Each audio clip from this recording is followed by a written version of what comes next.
بسم اللہ الرحمن الرحیم۔ دیکھتی آنکھوں سنتے کانوں، آپ کو گولڈن ہب کی طرف سے السلام علیکم۔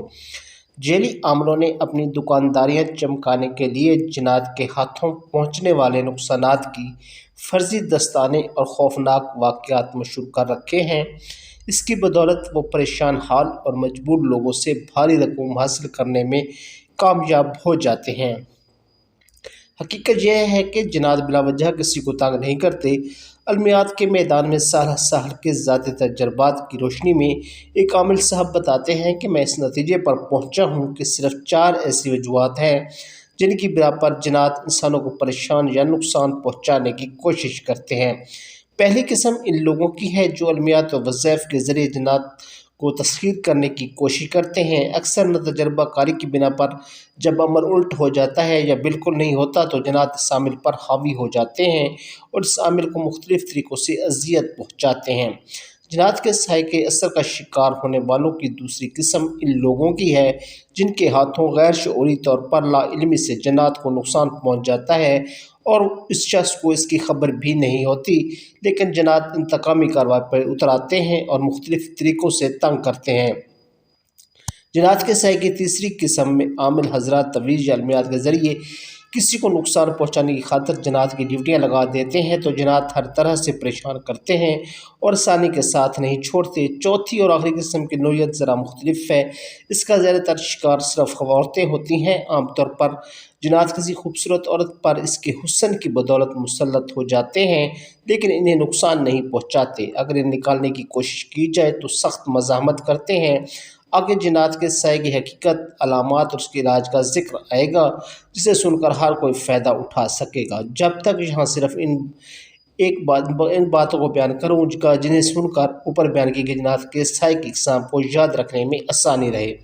آج سے 25 سال پہلے کا واقعہ ہے کہ ایک عالم صاحب بتاتے ہیں کہ میرے گھر سے کچھ فاصلے پر آرمی کمپنی گراؤنڈ تھی۔ وہاں چونکہ آبادی کا نام و نشان نہ تھا اس لیے بہت کم ہی لوگ اس راستے کا استعمال کرتے۔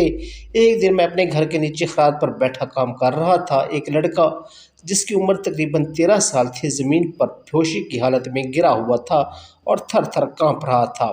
اس کی ماں اس کے قریب بیٹھی رو رہی تھی اور اسے سمجھ نہیں آ رہی تھی کہ کیا کرے۔ بہت سے لوگ تماشا دیکھنے کے لیے ارد گرد اکٹھے ہو گئے۔ کوئی اسے جوتا سنگھا رہا تھا، شاید اسے مرگی کا دورہ پڑ گیا ہے، اور کوئی کچھ کہہ رہا تھا۔ ہر کوئی اپنی سمجھ کے مطابق مشوروں سے نواز رہا تھا۔ میں نے اپنی علمیات کے ذریعے منظر دیکھ لیا جو موجود عام لوگوں کی نظر سے پوشیدہ تھا۔ ایک سکھ جن نے لڑکے کو دائیں ہاتھ کے انگوٹھے سے پکڑ رکھا تھا۔ اس کے پکڑنے کی وجہ سے تکلیف کے باعث لڑکا حواس باختہ ہو کر تڑپ رہا تھا۔ اس دوران قریبی ہائی اسکول میں چھٹی ہو گئی۔ تماشائیوں کی تعداد میں مزید اضافہ ہو گیا۔ میں نے تمام لوگوں کو سمجھا کر اس لڑکے سے 10 فٹ دور کر دیا۔ اس کے بعد میں سکھ جن سے مخاطب ہوا اور کہا کہ اس کم سن بچے کا کیا قصور ہے، اس کو چھوڑ دو۔ تو وہ کہنے لگا میں یہاں درخت کے نیچے بیٹھا کھانا کھا رہا تھا تو اس لڑکے نے اس میں پیشاب کر دیا، اس لیے میں اسے سزا دے رہا ہوں۔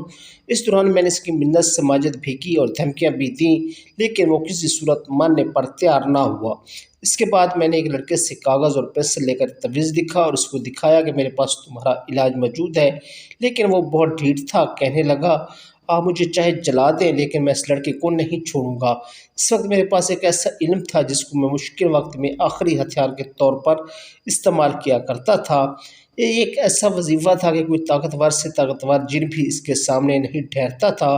اس کا طریقہ کار یہ تھا کہ بغل میں ہاتھ رکھ کر وظیفہ پڑھتا تھا اور پھر ہاتھ پر پھونک مار کر جن کی طرف کر دیا۔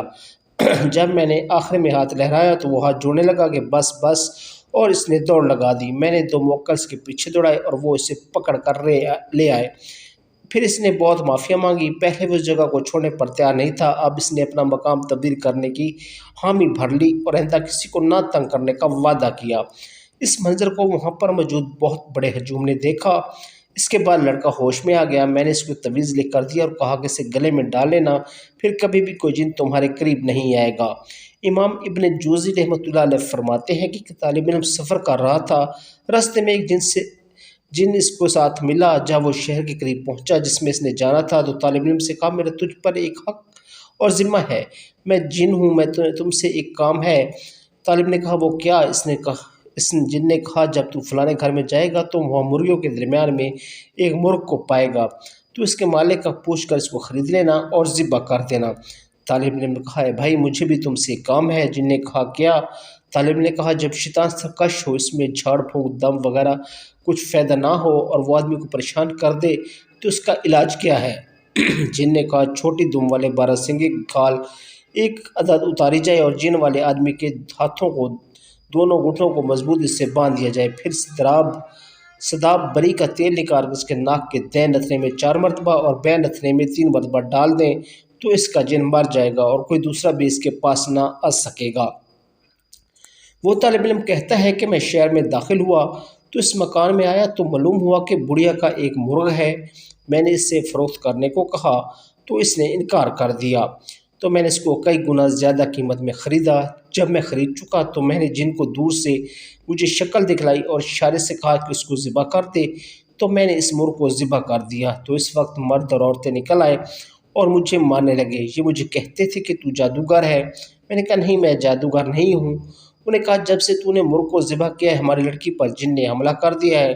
تو میں نے ان سے کہا کہ چھوٹے دم والے 12 سنگی کی ایک کھال اور سداب بری کا تیل منگوایا۔ جب میں نے اس جن کو بتایا ہوا عمل کیا تو وہ جن چیخ پڑا اور کہا کہ میں نے تمہیں عمل اپنے خلاف بتایا تھا۔ پھر میں نے اس کی ناک میں تیل کے قطرے ڈالے تو اس وقت وہ جن مر کر گر پڑا۔ اللہ تعالیٰ نے اس عورت کو شفا بخش کی اور کوئی شیطان اس کے بعد بھی نہ آیا۔